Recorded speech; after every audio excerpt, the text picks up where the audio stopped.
السلام علیکم ورحمۃ اللہ وبرکاتہ۔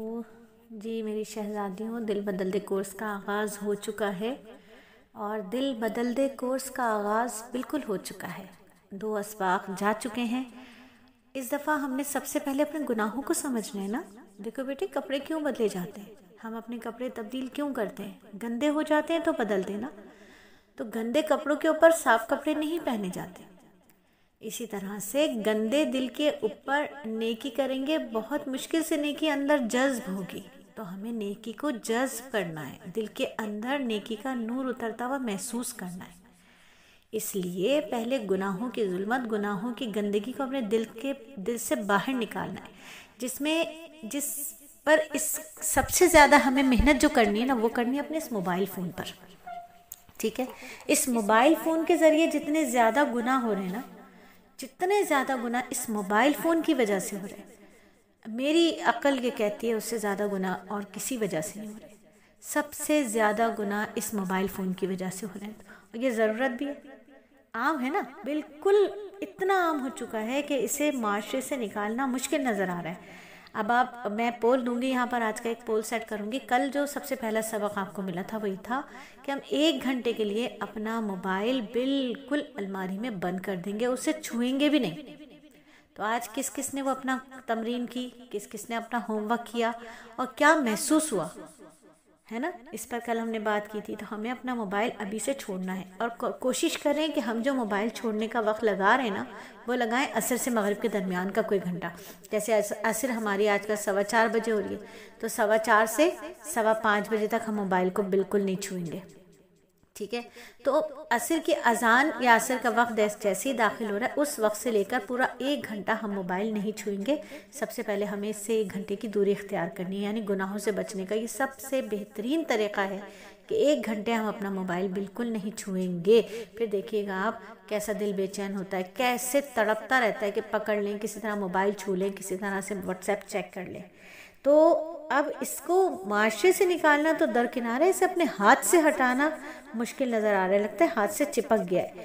ہاں، تو ہمیں کیا کرنا ہے؟ اپنی اصلاح کرنی ہے، تربیت کی کوشش کرنی ہے، نفع نقصان کی سمجھ پیدا کرنی ہے، اپنے خالق مالک، اپنے محسن حقیقی کی خوشی، اس کو خوش کرنے کے لیے جذبہ پیدا کرنے اپنے اندر، اس کی ناراضگی سے بچنے کا عزم پیدا کرنا، اور یہی عزم، اس کی شروعات سب سے پہلے ہم 1 گھنٹے کے لیے اس موبائل کو اپنی جان سے دور کریں گے۔ ہر ماں باپ اور ہر بڑے کا فرض ہے، یہ صرف میرا اور آپ کا نہیں ہے، ہر ماں باپ کا، ہر بڑے کا فرض ہے، ہر ایک بڑے کے ذمے ہے کہ کیا کرے، مختصر دورانیے کے لیے اپنے بچوں کے ہاتھوں سے بھی موبائل لے لے اور اپنے ہاتھوں سے بھی موبائل چھوڑ دے، اور دل بدل دے کورس کا سب سے پہلا جز، گناہ کو پہچان کر گناہ سے بچنے کی کوشش۔ کیونکہ اب گناہ اتنے زیادہ عام اور اتنے زیادہ رائج الوقت ہو گئے ہیں کہ لگتا ہے کہ یہ تو گناہ ہی نہیں ہے، یہ تو گناہ ہی نہیں ہے۔ جیسے بے پردگی گناہ ہی نہیں ہے، ایسا سمجھا جا رہا ہے، گناہ ہی نہیں ہے۔ مخلوط محفل ایسا سمجھا جا رہا ہے، گناہ ہی نہیں ہے۔ اسراف ایسے سمجھا جا رہا ہے جیسے گناہ ہی نہیں ہے۔ غیبت ایسے سمجھا جا رہا ہے جیسے گناہ ہی نہیں ہے۔ تو ہم نے کیا کرنا ہے؟ ہر گناہ کو گناہ سمجھیں گے تو اس سے بچیں گے نا، گندگی کو گندگی جانیں گے تو اس سے دور ہٹیں گے نا۔ تو سب سے پہلے ہم نے موبائل کے شرعی آداب سیکھنے کہ یہ نعمت ہے، اس کو نعمت کی طرح استعمال کرنا ہے، اس کو نعمت کی طرح استعمال کرنا ہے، ایسے استعمال کرنا ہے کہ جو ہمارا خالق حقیقی ہے، جو ہمارا مالک ہے، جس نے یہ نعمت ہمیں عطا کی ہے، وہ اس نعمت کے استعمال سے ناراض نہ ہو۔ یہ ہمارے دشمنوں کی سازش ہے نا، اس نے موبائل کے اوپر کیا کچھ نہیں دے دیا ہمیں۔ آپ دیکھیے، جب ہم نے پہلی کلاس میں ایک بات کی تھی کہ ہمارے ہاتھوں میں گھڑی ہوا کرتی تھی، اب گھڑی ہے کہاں؟ گھر میں بھی نہ ہو تو فرق نہیں پڑتا، اب تو وال کلاک لگی بھی نہ ہو تو کوئی فرق نہیں پڑتا، سیل ختم ہو جائیں تو کوئی فرق نہیں پڑتا۔ ڈائریز لکھا کرتے تھے میں اور آپ، جو میری عمر کے خواتین ہیں وہ اگر اپنی عمر کے اس دور میں جائیں تصور کی آنکھ سے، تو ہمارے پاس ایک ڈائری ہوتی تھی، ڈائری ہم لکھتے تھے، نعتیہ کلام کی ڈائری ہوتی تھی، شعر و شاعری کی ڈائری ہوتی تھی، کھانے بنانے کی ریسیپی کی ڈائری ہوتی تھی، ٹوٹکوں کی ڈائری ہوتی تھی، امیوں کے پاس بچوں کی دوائیاں لکھی ہوتی تھی اس ڈائری کے اندر۔ اور ہمارا تو ہمیں تو ایک شوق تھا، مشغلہ تھا ہمارا، ڈائری لکھ کر سوتے تھے، ڈائری لکھنے کی عادت تھی۔ اس نے ڈائری بھی کھا لی. یہ تو ڈائری بھی ہمارے پاس نہ رہی, نوٹ پیڈ چلے گئے ہمارے پاس سے میموریز چلی گئی. بچوں کی تصاویر کھینچنے کا ایک زمانے میں بڑا شوق ہوا کرتا تھا, ہر گھر میں کیمرہ ہوتا تھا, ہر گھر میں تصویر کھینچتی تھی, وہ سب کچھ ختم ہو گیا. چلو تصویر تو ویسے ہی گناہ تھی, نہیں کھینچنا چاہیے تھی. جنہیں عقل نہیں تھی انہیں اللہ نے اب عقل دی, انہوں نے کھینچنا چھوڑ دی. بہت سی خواتین ہیں میرے سامنے, میں خود, ہم لوگوں کی مووی بنی, تصویریں کھینچی, تصویریں بنی, البم بنی. الحمدللہ اللہ نے ہدایت دی, مووی بھی توڑ کے پھینکی, تصویریں بھی جلا ڈالی, سب کچھ پھینک دیا, اور اب تصویر نہیں کھنچواتے. لیکن اس نے سب کچھ چھین لیا اور گناہوں کو عام کر دیا.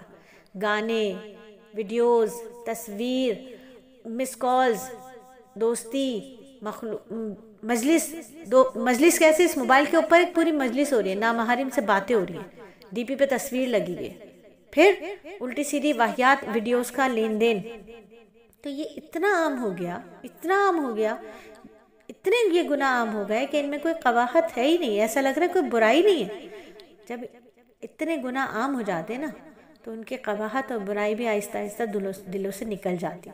اور اسی وجہ سے پھر ماں باپ اپنی اولادوں کو ان گناہوں کے اسباب سے روکنے کی فکر اور اہتمام نہیں کرتے. وہ کہتے ہیں کوئی گناہ ہی نہیں, یہ تو اتنا عام ہو گیا, یہ تو گناہ ہی نہیں. تو ہمیں کیا دعا کرنی ہے کہ اللہ تعالیٰ ہمیں ہمارے دل کو جو آپ کے قابو میں ہے اسے اپنے دین پر لگا دے, ہمارے دل کو اپنے دین کے کاموں میں مصروف فرما دے. اے اللہ ہمارے دل کو اپنی اطاعت میں لگا دیجئے.